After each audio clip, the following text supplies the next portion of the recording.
रघु और माया के 4 बेटे थे और वो सभी बहुत ही आलसी थे। माया के पहले बेटे का नाम वीरेंद्र था, दूसरे का मानव, तीसरे का अमित और चौथे का सोनू था। बेचारे रघु और माया दिन भर खेतों में काम करते हैं। जब वो घर आते तो उन्हें घर का भी काम करना होता, जैसे कि माया को खाना बनाना और रघु को घर में जो सामान कम पड़ जाता उसे बाजार से लेकर आना। लेकिन उसके चारों बच्चे दिन भर बेड में लेटकर फोन चलाते। अरे निकम्मो, थोड़ा बहुत काम भी कर लिया करो। दिन भर खटिया तोड़ते रहते हो। थोड़ा बहुत हाथ पैर भी चला लिया करो। जाओ देख कर आओ, खेत में कोई जानवर तो नहीं घुस गया। माँ, ये काम हमारे लेवल का नहीं है। हम तो बिजनेस करेंगे जिससे खूब पैसा आएगा। ओए कुबेर के खजाने, धरती पर आ जाओ अभी। तुम लोगों को झाड़ू तो लगाते बनता नहीं है और बिजनेस करोगे। माया ऐसे ही उन्हें खरी खोटी सुनाती है, लेकिन उन्हें कोई फर्क नहीं पड़ता।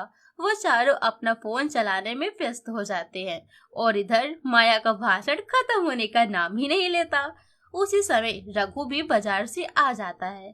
फिर से चालू हो गए तुम लोग। पता नहीं इस घर में शांति कब आएगी। माँ, पिताजी, एक शांति नाम की लड़की है, वो मुझे बहुत अच्छी लगती है। आप मेरी शादी उससे करवा दीजिए, फिर शांति भी आ जाएगी और आपकी बहू भी। निकम्मा कहीं का, तू घर में जो पड़ा रहता है, कौन तुझे अपनी बेटी देगा? उन लड़कियों के कर्म फूटे होंगे जो तुम चारों से शादी करेंगी। छोड़िए ना, आप भी किससे बात कर रहे हैं? आप सामान लेकर आए हैं?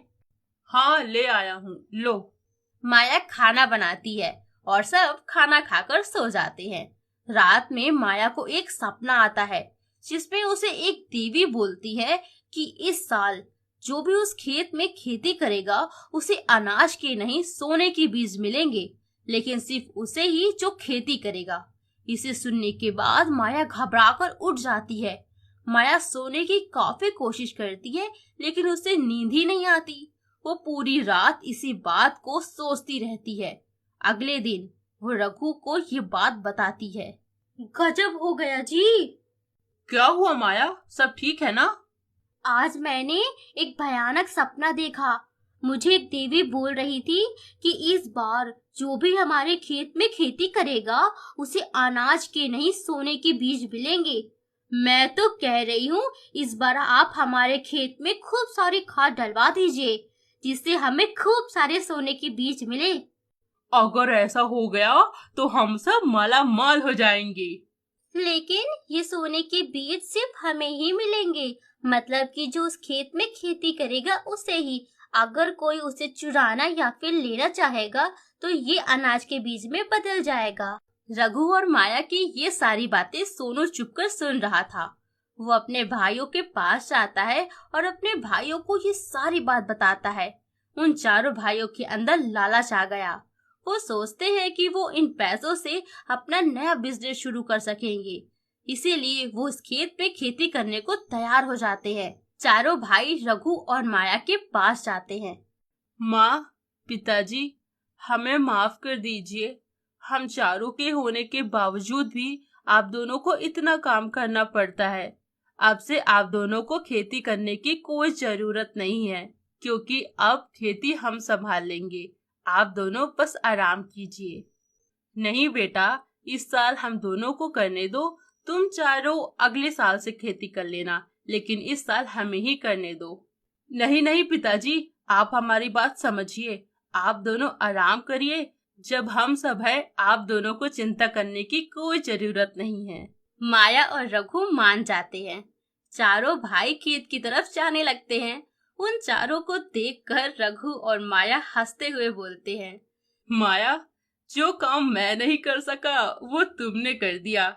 चलो इसी बहाने ये चारों खेत की तरफ तो गए। पता नहीं जब इन चारों को पता चलेगा कि हम इनके साथ मजाक कर रहे थे तब कौन सा तूफान आएगा। तुम उसकी चिंता मत करो, वो मैं संभाल लूंगा। अब तुम जाओ और अच्छा सा खाना बनाओ।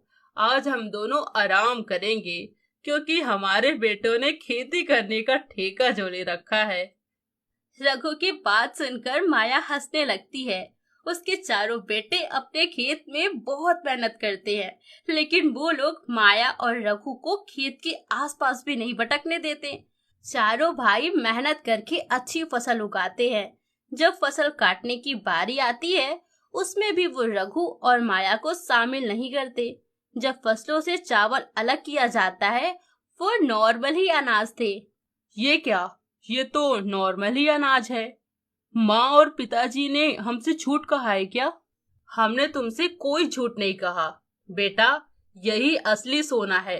अगर तुम्हें इसकी कीमत जानना है तो सिर्फ 2 दिन बिना कुछ खाए रह लो, तुम्हें इसकी असली कीमत पता चल जाएगी।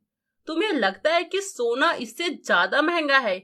नहीं बच्चे, तुम्हें तो गर्व होना चाहिए कि तुम एक किसान के बेटे हो, क्योंकि अगर किसान अनाज उगाना बंद कर दे तो सारी दुनिया भूख की वजह से मर जाएगी। अगर हम अनाज उगाना बंद कर दे।